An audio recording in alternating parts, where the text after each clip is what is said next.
Ang pelikula ay nagsasalaysay tungkol sa Afghanistan noong dekada 1987 hanggang 1989, sa panahon ng digmaan ng Unyong Sobyet at Afghanistan hanggang sa pagtatapos nito, na sumiklab matapos ang halos 10 taon ng pagpasok ng hukbong Sobyet sa Afghanistan, at binalak na bawiin ang lahat ng hukbo at wakasan ang digmaang ito. Daan-daang libong sundalo at sandatang pandigma ang isa-isang ipinadala pabalik sa bansa ang mga eroplano upang bantayan ang pag-atras ng hukbo. Nagpadala ang Unyong Sobyet ng ilang unit na naiwan sa likuran, kasama ang hanay ng mga batang bagitong bagong solta. Isa sa kanila ang mga kabataang ito na voluntaryong nagpunta sa Afghanistan dala ang banal na mithiin para sa bayan ng Unyong Sobyet, ngunit nagkadurog-durog ang mithiing iyon. Nang makarating sila sa Afghanistan at masaksihan ang matinding katotohanan, nagsisimula ang pelikula noong 1988, nang magdaos ang hukbong Sobyet ng seremonya ng pamamaalam. Sa mga bagitong may matinding uhaw, na ipagtanggol ang bayan, ang mga kabataang ito ay voluntaryong sumama sa serbisyo at nagtungo sa Afghanistan kahit hindi sila mga tunay na sundalo. May kusinero, may magbubukid, may estudyante, may pintorman, pero iisa ang hangarin nila para sa bayan. Sina Layati, Shakonda, Rayaba, Vorabay, at iba pa ay bumuo ng isang pangkat, at kahit kakakilala pa lang nila, bawat isa ay may sariling ugali na magkakaiba, pero napakabilis nilang nagkaroon ng matibay na samahan, na nabuo pagkalipas ng ilang linggo. Ang pangkat ni Layati, kasama ang iba pang mga bag ito ay inilipat sa Uzbekistan. Dito sila sinanay sa mga kasanayang panglabanan, para maging tunay na mandirigma ng hukbong Sobyet. Pagdating pa lang nila roon ay nakilala nila si Sargento Daigalo, na siyang mamumuno at gagabay sa buong unit sa loob ng 3 buwan. Nang makita niya ang pangkat ni Layati na parang tuliro, ay sinabi niya, dito ay larangan ng digmaan, hindi ito lugar para maglaro. Sa loob ng kampo, para lalo kayong tumibay, sabi ni Daigalo, ay itinuro sa mga bag ito ang 3 pangunahing bagay na dapat sundin ng bawat sundalo. Una sa lahat ay laging handa sa labanan, at ang ikalawa ay ang utos ay mula lamang sa komandante ang tanging dapat sundin, walang mabuti at masama rito. Disiplinang nag-iisang batas. Sa mahabang pagsasanay ng hukbo, nagsimula ang formal na training kung saan ang pangkat ni Layati ay kailangang magdala ng bato sa bilaw at tumakbo paakyat ng burol para palakasin ang katawan. Kasunod nito ang pagsasanay sa mabilis na pagbuo ng hanay, at maging sa pakikipagbugbugan sa kapwa mo kasama, o mas matindi pa, ang paghiga habang dinadaanan ng tangke sa pagitan. Iyon ang mga marcha na ubos lakas, bit-bit, ang gamit at baril na nakasabit sa balikat, araw-araw na lang. Dumaan ang pangkat ni Layati sa samot-saring pinakamatitinding ehersisyo, at kahit pagod na pagod, ang diwa ng buong unit ay hindi natinag, at iyon ay ipinakita sa isang pulong kasama ang komandante ng dibisyon, at kahit ang 103 sundalo, nang tanungin kung may sinuman na nagbago ng isip bago lisanin ang lugar para sa Afghanistan, ay walang 3 taong gustong umatras, ngunit sa huli ay nagpasya silang manatili. Pagkaraan ng 3 buwan, ay nagkaroon ng pangkat ni Layati ng huling pagsusulit, na kailangang buhatin ng buong unit ang mga kagamitan pang militar sa tuktok ng burol sa harap nila, at kung magtagumpay sila, opisyal na matatapos ang kanilang pagsasanay sa lugar na ito. Matagumpay ang kinalabasan ng buong pangkat, ngunit hindi ibig sabihin na masaya ang lahat, gaya ni Teniente Daigalo, na hindi mapigil ang mapangiti. Pumasok siya sa kampo ng pangkat ni Layati at ginaisang ang lahat sa pamamagitan ng matinding pagpalo. Ganyan siya kabaliw kumilos dahil hindi siya makakasama sa Afghanistan kasama ang pangkat ni Layati makalipas ang 1 linggo mula sa araw ng pag-alis. Nang dumating na ang oras, nagsimula silang lumabas papunta sa paliparan para bumiyahe patungong Afghanistan. Si Teniente Daigalo rin ay naroon, na may bahid ng lungkot sa unang pagkakataon sa sandali ng pamamaalam, at parang namatayan ang mukha niya. Tahimik lang si Daigalo, magalang na binati ang lahat, dahil alam niyang malamang ito na ang huli nilang pagkikita sa mahabang panahon. Ang pangkat ni Layati kasama ang iba pang mga bag ito ay bumaba sa Bagram sa Afghanistan at nakita ang napakalawak na kampo, kasama ang daan-daang libong sasakyang pandigma, at ang mga bag ito ay napuno ng sigla. Dito nakilala ni Layati si isang veteranong sundalo na papauwi na sana, at ito ang nagbigay sa kanya ng maswerteng dahon. Sabi niya, ang lapiyak, na ito ang nagpanatili sa kanya na ligtas sa buong digmaan, kaya ibinigay niya iyon kay kasabay ng habilin na huwag itong bibat iwan. Sumakay sila sa eroplano, ngunit ang kanilang eroplano ay hindi pa. Kapag nakalayo ka na, sisubog ka sa tama ng rocket ng kaaway mula sa likuran. Kasalukuyang lumilipat ang buong unit patungo sa kampo ng hukbo. Ang mga kasapi ng Unyong Sobyet doon ay isa-isa nang itinalaga. Sa mga unit ayon sa atas ni Pinochet at ni Ryaba. Sa isa pang unit naman, ang pangkat ni Laity ay hahatiin. Tungkol sa ika-9 na kumpanya kung saan naglingkod si Teniente Digolo.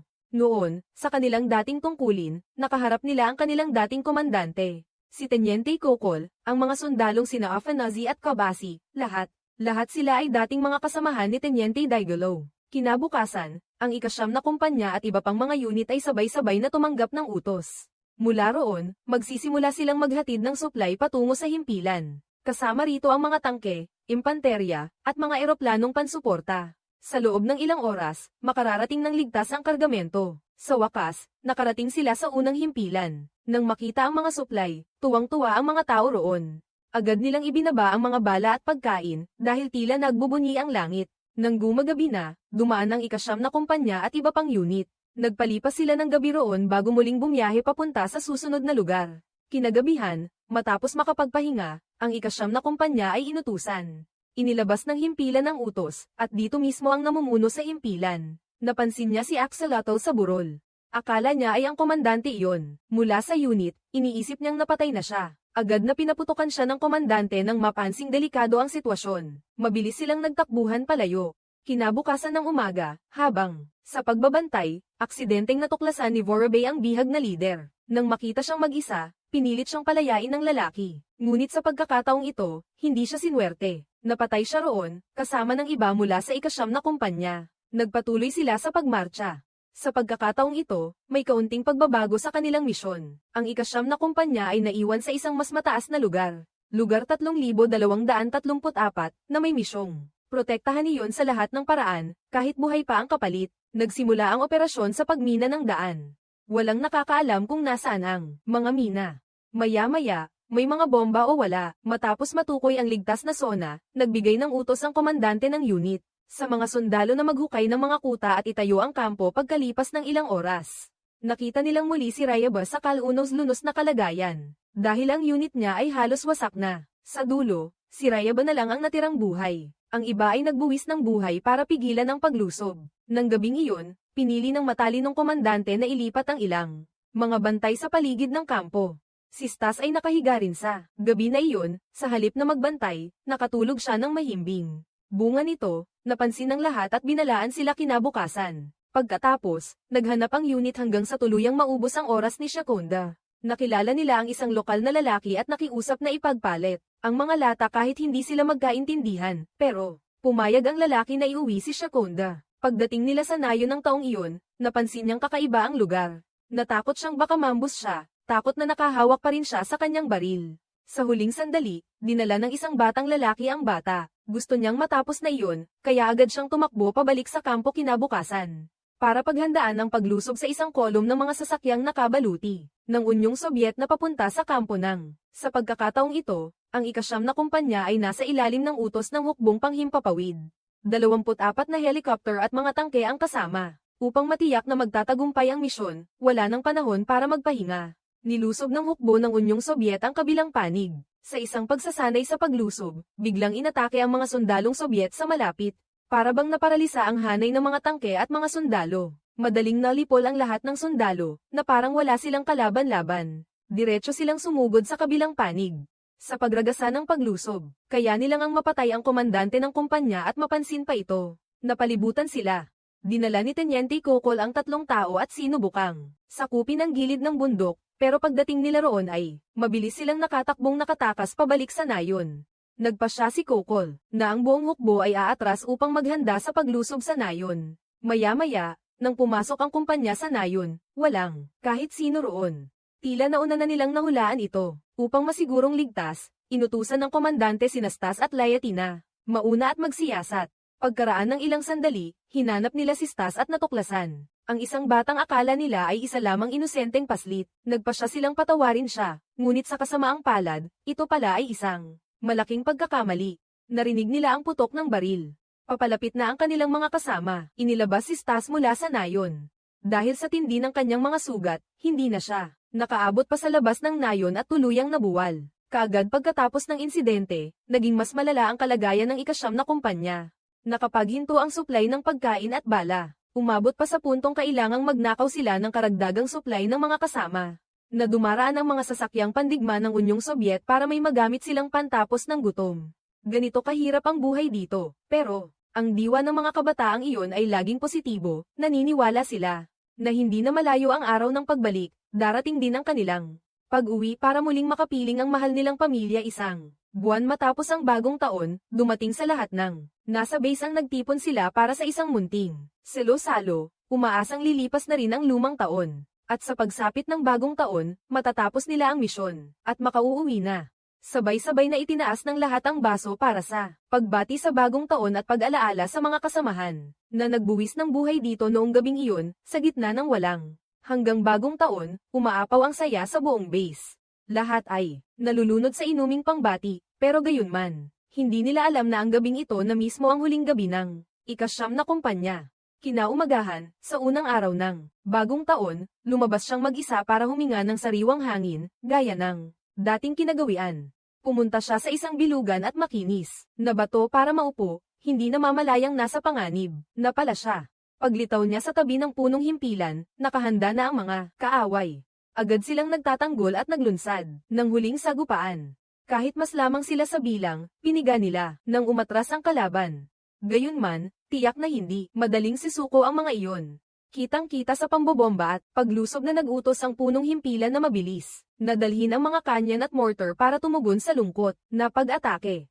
Pagkabagsak pa lang ng isang bala ng kanyan, agad na napinsala ang ika-9 na kumpanya. Sa putukan, bumagsak ang mga sundalo ng Unyong Sobyet. Nawala ang kakayahan nilang magtanggol, daan-daang target ang tumalima sa kampo ng hindi alintana ang natitirang mga miyembro ng ika-9 na kumpanya. Nagpasya silang lumaban ng buong sigasig sa harap nito, at maging makipagbakbakan pa sa hukbong Sobyet na akala nila ay madaling dudurugin ang natitirang mga tao, pero hindi. Natinag ang mga natitira sa ika-9 na kumpanya. Buong tapang silang tumayo at lumaban, ipinakita ang agwat ng lakas sa hukbong. Napakalaki sa pamamagitan ng tapang at hindi pag-urong. Sa bawat hakbang nila, napaatras nila ang kalaban, pero kahit sa ganitong katapangan, kung magpapatuloy pa silang lumaban nang ganito, di magtatagal ay wala nang matitirang buhay. Wala na silang nagawa kundi hintayin ang tulong. 3 oras ang lumipas, pero walang kahit anong unit na dumating para tumulong. Dumating sa kanilang kampo ang pag-unawa na ang daan pauwi ay unti-unting nagsasara, at ilang minuto na lang ay matatapos na ang lahat. Pagkatapos, muling inatake ng mga rebelde ng may matinding pagpapasyang lipulin ang lahat. Isa-isa silang patuloy na bumabagsak, dahan-dahan nang nauubos ang puwersa ng ika-9 na kumpanya. Iilan na lang ang natitira, mabibilang na sa daliri, parang wala ng pag-asa, ngunit sa halip na sumuko, lalo silang tumitibay. Lumaban sila hanggang sa huli. Si Vorobei nang umabot sa hangganan ng buhay at kamatayan ay nagpasya na gumamit ng granadang pampasabog sa sarili, sa halip na hayaang sila ang pumatay sa kanya sa harap ng kanyang mga kasamahan na bumagsak. Si Layati kasama ang mga natitira ay para bang nababaliw, walang takot na sumugod sa puwersa ng mga rebelde.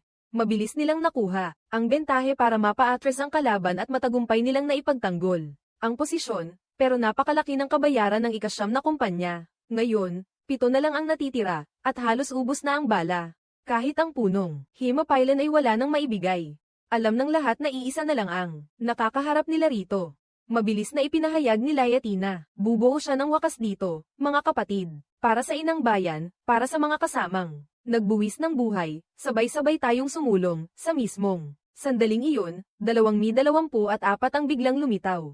At tuloy-tuloy na nagbigay ng suporta mula sa himpapawid para sa ika-9 na kumpanya. Pero huli na sila. Halos buong kumpanya ay nalipol na. Si Layati na lang ang natirang buhay. Pagkaraan ng ilang sandali, si General Android ay bumaba mula sa sasakyang panghimpapawid. Nang makita niya si Layati, agad siyang lumapit. Lumapit si Layati at nang makita niya ang general, tumayo siya ng matikas at nagulat, nagawa na ng kumpanya ang misyon. Nang marinig iyon, emosyonal siyang niyakap ni Android at sinabi, "Bakit? Hindi man lang nila narinig ang utos na umatras." Sa dulo ng pelikula, si Layati na lang ang natira. Mag-isa siyang sumakay papunta sa paliparan at babalik sa kanyang buhay. Ito ang pagbabalik sa buhay na matagal mo nang hinihintay. Paki-like at panoorin ang review ng pelikula. Dito na nagtatapos. Paalam at magkita tayong muli.